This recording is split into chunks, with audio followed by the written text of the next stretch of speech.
What's up everybody, and thank you for joining me for another video. My name is Whack4863, but you can call me Whack. In today's video, I want to take a look at all the fatalities that are coming to Conan Exiles with the Age of War Chapter 4. Now there are some things that you should know about the fatalities. First of all, it is random when the enemy will hit the stun state. Now this stun state is a death state where they stand there for a couple of seconds, giving you the opportunity to perform a fatality. This state is a death state, so if you simply leave them alone, they will fall to the ground dead. When you do a fatality, you get a buff. Currently, that buff gives you 20% of your maximum health instantly. It gives you 10% damage increase to both your strength-based weapons and your agility-based weapons. And it gives you an additional 15% stamina regeneration. And that buff lasts for 1 minute. During the time that you're locked in the animation, you are invulnerable to any damage.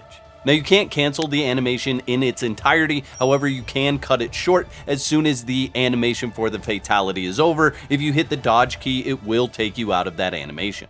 Some animations are longer than others, like the katana animation, so you'll have to figure out the timing for when to actually dodge. Many of the fatalities are similar, so you might see the same fatality with an axe that you would see with a mace. Additionally, adding a shield into your hand does not change the animation for that particular weapon. So I did my best to group these together so that if the weapon did the same fatality as another weapon, you see those back to back. All in all, I think the fatalities are really cool and I like the addition to the game. I was skeptical on whether I would enjoy it over and over and over again, so I'm glad that they added a buff to this system, because otherwise I think these would just grow tiresome over time. But there's actually a reason to do these fatalities beyond just having a cool animation.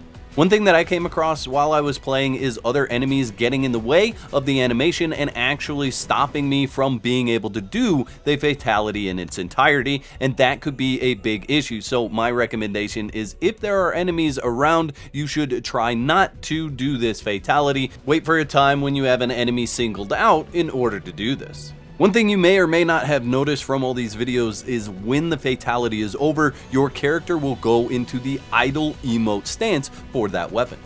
Some of these fatalities are absolutely gruesome and I love it. Don't forget to whack the like button on the way out and let me know in the comment section below which of these fatalities happens to be your favorite.